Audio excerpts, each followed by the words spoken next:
NRC SIR নিয়ে উত্তাপের মধ্যেই এবার সিএএ ক্যাম্প। বাগদায় চালু হলো সিএএ ক্যাম্প। বিজেপির উদ্যোগে নাম নথিভুক্তকরণ শুরু হলেও তৃণমূল বলছে গোটাটাই লোক দেখানো।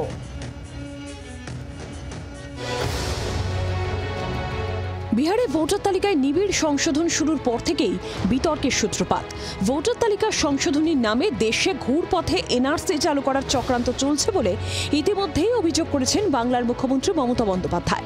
বিষয়টি নিয়ে সংসদেও সরব হয়েছে এই রাজ্যের শাসক দল তৃণমূল। জোড়াফুল যখন এনআরসি নিয়ে সরব, তখন বাংলার বুকেই সিএএ ক্যাম্প খুলে ফেলল বিজেপি। বিজেপির উদ্যোগে উত্তর চব্বিশ পরগনার বাগদার কনিয়ারা 2 গ্রাম পঞ্চায়েতে সিএএ ক্যাম্প খোলা হয়েছে। সকাল থেকেই এখানে ভিড় জমাচ্ছেন স্থানীয় মানুষজন। বাংলাদেশ সীমান্ত লাগোয়া বাংলার এই গ্রামে ওপার থেকে আসা প্রচুর শরণার্থীর বাস। এদের মধ্যে অনেকের ভোটার আধার কার্ডও রয়েছে, কিন্তু ভোটার তালিকা সংশোধনী নিয়ে অনেকেই উদ্বিগ্ন। তাই সিএএ ক্যাম্প খোলার খবর পেয়েই নথিপত্র হাতে হাজির হয়েছেন অনেকে। বাংলাদেশে টাকাই বাড়ি এই 2011-তে এসেছি। আপনি এখন সিএ আবেদন করছেন? হ্যাঁ, সিএ জন্য আবেদন করছেন।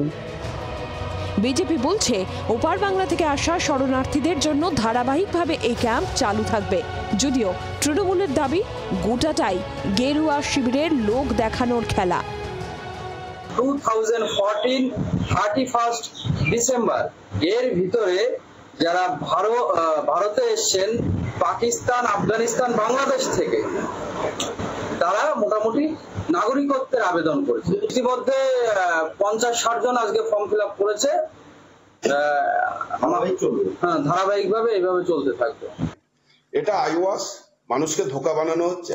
এই নাগরিকত্বের আবেদন আবার নতুন করে বিজেপি বাংলার মাটিতে ওরা যে পাপ করেছে সেই পাপের প্রায়শ্চিত্ত করবার জন্য মানুষকে নতুন করে ধোঁকা দিচ্ছে। কিন্তু নাগরিকত্বের নামে, এনআরসির নামে, সিএর নামে আবার বাংলার মানুষকে বিভ্রান্ত করার চেষ্টা করছে। শাসক বিরোধী তরজা চলবে, তবে নাগরিকত্ব নিয়ে উদ্বেগ কাটছে না ওপার থেকে আসা অসহায় মানুষগুলো। কমলাক্ষ ও মনোজের রিপোর্ট, জি 24 ঘন্টা। বাংলার আওয়াজ, বাঙালির আবেগ, জি 24 ঘন্টা।